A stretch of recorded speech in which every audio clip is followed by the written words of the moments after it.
여러분, 2026년 대한민국 아파트 단지마다 날아든 재건축 분담금 통지서의 숫자는 7억 원입니다. 이건 가상의 시나리오가 아니라 지금 이 순간 당신의 거실 아래에서 작동하기 시작한 잔혹한 시계소리라는 겁니다. 우리는 그동안 재건축을 대박이라 믿으며 집단 최면에 걸려 있었습니다. 하지만 정부가 제시한 화려한 용적률 완화라는 사탕발림 뒤에는 당신의 노후를 통째로 삼켜버릴 거대한 청구서가 숨겨져 있죠. 숫자로 증명해 볼까요? 지금 서울과 수도권 노후단지 거주자 중 분담금 5억 원 이상을 즉시 조달할 수 있는 가구는 10%도 되지 않습니다. 정부가 용적률을 700%까지 올려주겠다고 유혹하지만 이건 사실 축복이 아니라 저주에 가깝습니다. 왜일까요? 자산 가치가 오른 만큼 당신이 지불해야 할 비용은 그보다 훨씬 가파르게 상승하기 때문입니다. 당신이 살고 있는 그 아늑한 보금자리가 사실은 갚을 길 없는 빚더미로 변하는 순간을 목격하게 될 겁니다. 우리가 집을 자산이라고 부르는 이유는 언제든 현금화할 수 있다는 믿음 때문이죠. 하지만 2026년의 부동산 시장은 그 믿음을 배신하기 시작했습니다. 첫째로 정부의 용적률 완화는 공급 폭탄을 의미합니다. 누구나 높게 지을 수 있다면 희소성은 사라집니다. 둘째로 대출의 문이 굳게 닫혔습니다. 집값은 올랐는데 그 집을 사줄 사람은 돈을 빌릴 수 없습니다.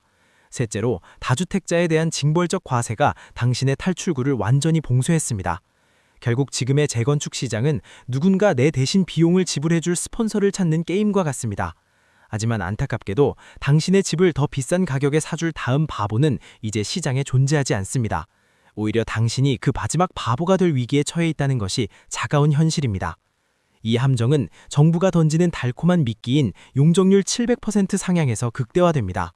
20층짜리 아파트를 60층으로 올릴 수 있게 해준다니 내 집 가치가 3배는 뛸 것 같은 환상을 심어주죠.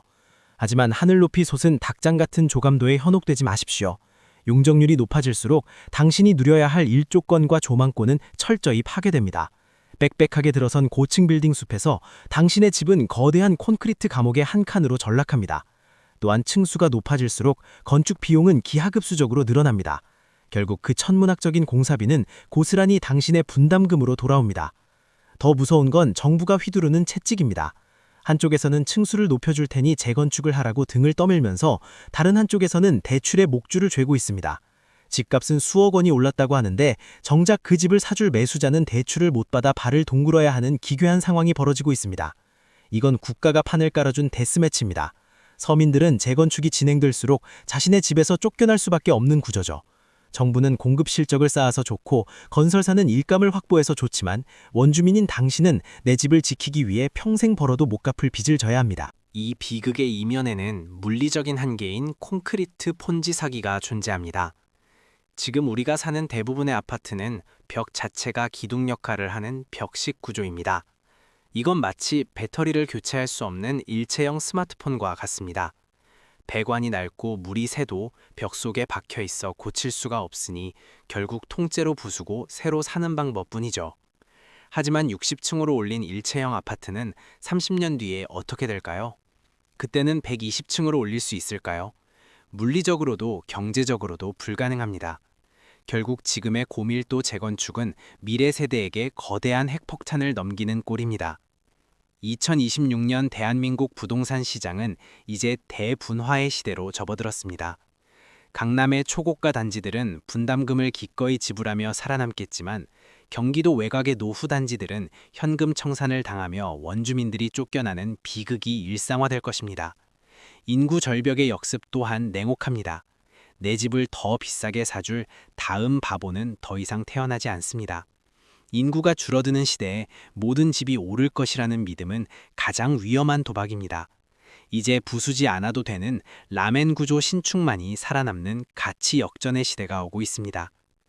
그렇다면 우리는 어떤 방주를 타야 할까요? 첫째로 지금 보유한 아파트의 구조를 당장 확인하십시오. 고쳐 쓸 수 없는 벽식 아파트라면 사업 초기 단계에 과감히 매도하여 현금을 확보하는 것이 최고의 전략입니다.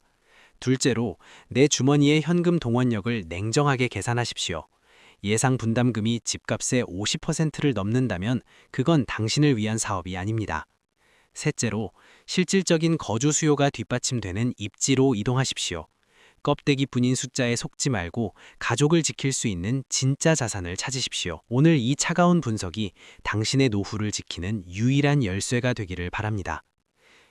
오늘의 영상이 도움이 되셨다면 구독과 좋아요 부탁드립니다. 여러분의 댓글은 다음 영상을 만드는 데 힘이 됩니다. 시청해주셔서 감사합니다.